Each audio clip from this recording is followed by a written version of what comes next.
असावं शास्त्र सांगतं. एक, आपलं चित्त मृदू असावं. दोन, आपलं चित्त निर्मळ असावं. आणि तीन, आपलं चित्त व्यापक असलं पाहिजे तर देव येतो. कुणाच्याही चित्तात देव येत नाही. देव चित्तात हृदयात यायचं असेल तर आपलं हृदय आपलं चित्त मृदू असलं पाहिजे. आपलं हृदय आपलं चित्त निर्मळ असलं पाहिजे आणि आपलं चित्त हे व्यापक असलं पाहिजे. चित्त कसं असावं? एक, मृदू असलं पाहिजे, मऊ चित्त असावं. देवाला घ्यायचं असेल हृदयात तर का हृदय मऊ असावं, चित्त मऊ असावं? अहो, ज्या देवाला हृदयात चित्तात समावेश करायचा आहे तो भगवान परमात्मा कधीतरी कसा आहे त्याचं पहा. पहिल्या दिवशी आपण ऐकलं असेल देवाचं स्वरूप कसं आहे. आमचा भगवान परमात्मा नाजूक आहे. इतका नाजूक आहे दादा. अनेक प्रमाणात माझ्याजवळ वेळ नाही. 9 वाजता कीर्तन बरोबर मला सोडायचं. राजे सुजकुमार श्रीकृष्णाच्या सौंदर्या पुढे रुक्मिणी किती नाजूक आहे आमचा देव. प्रसंग सांगितला जातो दादा. एकदा स्वर्गात एक सुंदर सुंदर सुंदर सुंदर अप्सर आहे. एवढी लेकणी बर तिला लेकणं दिसायला कुठल्या पार्लर मध्ये जावं लागत नव्हतं. भुवयाच्या केस कापाव्या लागत नव्हते. तिला फाउंडेशन तोंडावर फासावं लागत नव्हतं. एवढी लेकणी स्वर्गातली अप्सरा. सगळ्या जगातली ब्रह्मांडातली लेकणी नाव तिचं होतं मयूरकेशिनी नाव. काय नाव होतं? मयूरकेशिनी. एवढी लेकणी महाराज जिला बघितलं की बघत राहावं एवढं रूप तिला प्राप्त झालं होतं. आणि तिच्या मनात एकदा विचार आला पंढरपूरला जाऊन पंढरपूरच्या मालकाचं एकदा दर्शन घ्यावं तिच्या मनात आलं होतं. आणि निघाली पंढरपूरला. स्वर्गात आली पंढरपूरला. दर्शनाला जेव्हा रांगेत लागली पण रांगेत जात असताना ती देखणी होती, रूपवान होती. पण एक घोटाळा होता. तिला माझ्यासारखं देखणं दुसरं कुणीच नाही याचा अहंकार मात्र होता. गर्व होता. देखणी जगातली ब्रह्मांडातली मी एकटीच. एवढा तिला गर्व होता. आणि माफी मागून बोलतो मावळी महाराज, आपला पंढरपूरचा मालक सगळं सहन करतो. पण अहंकार मात्र त्याला सहन होत नाही. ती बाकीचं तुमचं सगळं नकर सहन करते. तुम्ही माळा घालून पंढरपूरला येऊन नाही ती कुठं केलं तरी मी सहन करते. माळा घालून नीट नाही वागला तरी सहन करते. पंढरपूरला वारीला यायचं म्हणून गुराच्या बाजारात गेला तरी सहन करते. पंढरपूरला येऊन नुसतं कळसाचं दर्शन घेतलं तरी ती सहन करते. लांबून पंढरपूरचं दर्शन घेतलं तरी सहन करते. सगळं सहन करते. पण त्याला अहंकार झाला की मग मात्र सहन होत. माझी भाषा नाही महाराजांची भाषा. तिनभर तरी होय अभिमान मेरू तो समान भार देवाशी. तिला एवढा अभिमान झाला तर मेरू पर्वताचं वज देवाला होतं. देव म्हटलं मी सगळं सहन करीन पण अहंकारानं आलेले मयूरकेशनीचं सौंदर्य मला नाही सहन होणार का. आणि रुक्मिणीकडे पाहिलं ना हसला. रुक्मिणी विचारलं मालक आज हसायला का? देव म्हटले काही नाही रुक्मिणी असं. रुक्मिणी म्हटले असं कसं? विनाकारण कोण हसलं का? आणि विनाकारण हसलं तर त्याला हुशार म्हणत नाही त्याला वेड म्हणतात. तुम्ही काय वेड?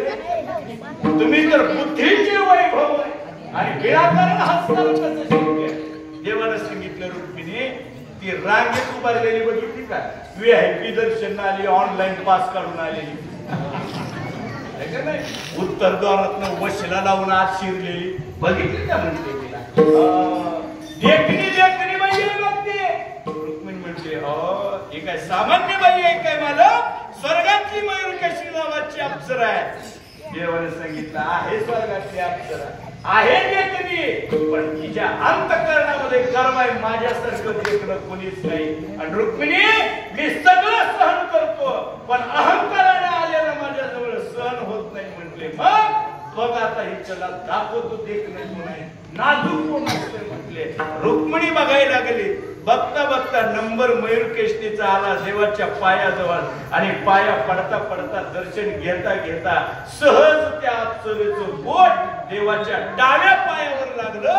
आणि जेवढं बोट देवाच्या पायावर लागलं तेवढा खड्डा पडला. अजूनही जा पंढरपूरला, कधीतरी मुखदर्शनाच्या भानगडीत पडू नका. पायाच्या दर्शनाला रांगेत उभा राहा, पायाजवळ देवाच्या जा आणि त्या दिवशी देवाच्या पाया पडू नका. हे तुम्ही म्हणता आता जरा बुवा बरं गेलं, देवाच्या पाया पडू नका, पण त्या दिवशी जरा देवाकडे नीट पहा, देवाचे पाय नीट पहा आणि देवाचा डावा पाय पहा. आज सुद्धा देवाच्या डाव्या पायावर अजून खड्डा आहे, अजून किती देव नाजूक असेल. समजा तुम्ही कीर्तन सुटल्यावर जाताना गर्दीत लवकर नंबर जेवायला लागावा, रांगेत बसायला भेटावं म्हणून गर्दीत टाकला ढकली करून निघाला, कोणी असतं पण चुकून झालं. समजा जाता जाता या असणाऱ्या लोखंडी स्टँडला, त्या लोखंडी गेटला तुमचा पाय लागला आणि तुम्हाला ठेच लागली. ठेच लागल्याबरोबर नख निघाला, रक्त आलं, मग कुणीतरी त्याला काहीतरी कापड बांधलं, दवाखान्यातलं ड्रेसिंग केलं, पुढचं सगळं झालं. मला सांगा ती लागलेली ठेचीची वण किती दिवस राहील होती तुमचा? किती दिवस राहील? 8 दिवस, 15 दिवस, महिनाभर. आता जास्त म्हणू नका, मी डॉक्टर आहे, मला जास्त कळतं थोडं तरी. जर शुगरचाच असेल पेशंट एखादा तर राहील 2-3 महिने, आणि त्याच्यावर वन गेल्या जर कमजोर राहिली तर पेशंट राहत नाही, पाय काढावा लागेल. आपला वन आपला किती दिवस जखम राहील? महिना, 2 महिने, 6 महिने. डोक्यावरून पाणी गेलं, आज तागाय देवाला पोट लागलं तर वन राहतं. म्हणजे देव किती नाजूक आहे, उगं विचार करा घरी गेल्यावर झोपताना किती देव नाजूक असेल दादा. मग एवढ्या नाजूक देवाला ज्या चित्तामध्ये, हृदयामध्ये ठेवायचं आहे, ते कसंही ओबडधोबड असून चालेल का? नाही, ते चित्त सुद्धा मऊच असलं पाहिजे, ते चित्त सुद्धा नाजूक असलं पाहिजे. म्हणून शास्त्र म्हणतं देवाला चित्तात ठेवायचं असेल तर आपलं चित्त एक मृदू असलं पाहिजे. बरं, नुसतं मऊ असलं तर ते निर्मळ असलं पाहिजे. काही मऊ असतात पण निर्मळ नसतात. बघा, काही माणसं मऊ असतात पण निर्मळ नसतात. अजून कोण थोडं काही बोलायला मऊ असतात पण बोलणं निर्मळ असतं, सांगता येत नाही.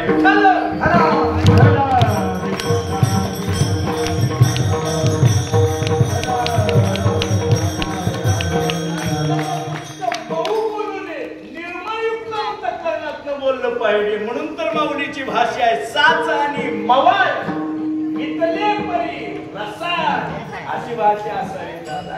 मऊ असून चित्त चालत नाही, ते निर्मळ असलं पाहिजे तरच देव तिथं राहतो. माझी भाषा नाही, महाराजांची भाषा आहे. तुका म्हणे चित्त करावे निर्मळ, येऊनी गोपाळ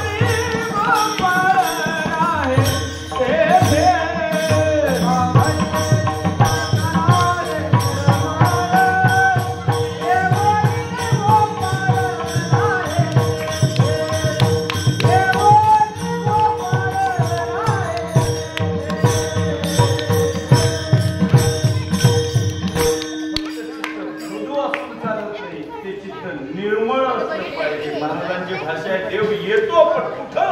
तुका म्हणे चित्त करावे निर्मळ आणि मग येऊनी गोपाळ राहे तेथे. तुमचं चित्त निर्मळ झाल्याशिवाय देव तिथे येत नाही.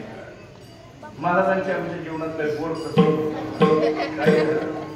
महाराज एक पूर्वीची महाराज लोक जे होते ना, त्याची एका गावातले दिवस राहत नव्हते, अशी गाव बदलायची. प्रत्येक